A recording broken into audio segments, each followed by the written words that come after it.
l'évangélisation ne consiste pas seulement à l'annonce verbale de la bonne nouvelle, mais aussi en un engagement de l'Église pour la promotion de l'homme et de tout l'homme.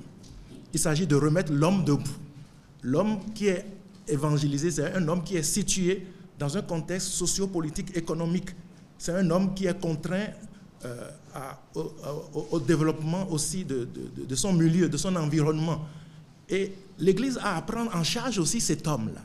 Quand vous lisez la Genèse, quand Dieu a créé l'homme, il a dit « multipliez-vous, développez la terre, et donc produisez et multipliez-vous, et puis rendre habitable votre milieu, votre terre, votre environnement. » Et si vous lisez toute l'histoire de l'Église, vous voyez comment les moines ont été les grands investisseurs dans l'agriculture. C'est eux qui ont contribué au développement de l'Europe, les moines. Vous allez à Songhai. Songhai, c'est un père dominicain qui a initié ce projet de développement agropastoral.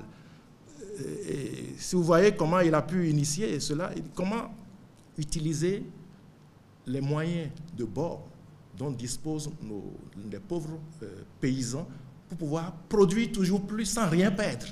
Et c'est une manière pour l'Église de répondre aussi à ce fléau de cette jeunesse qui va toujours à l'extérieur, en Europe, pensant qu'elle trouverait donc l'Eldorado, alors que nous avons tout ici.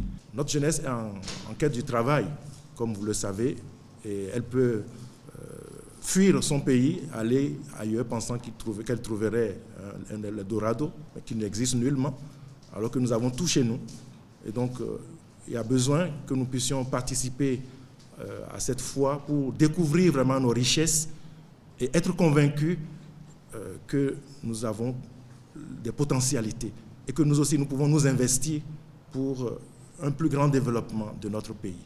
C'est à cela que je voudrais vous exhorter et en confiant aussi cette œuvre au Seigneur, car c'est lui le maître de la vigne, de la moisson. C'est lui qui nous appelle aussi à collaborer à son œuvre de création. Nous sommes des co-créateurs du Seigneur, de notre Dieu. Et c'est en répondant généreusement à cette invitation du Seigneur que nous pouvons aider nos peuples à se mettre véritablement debout.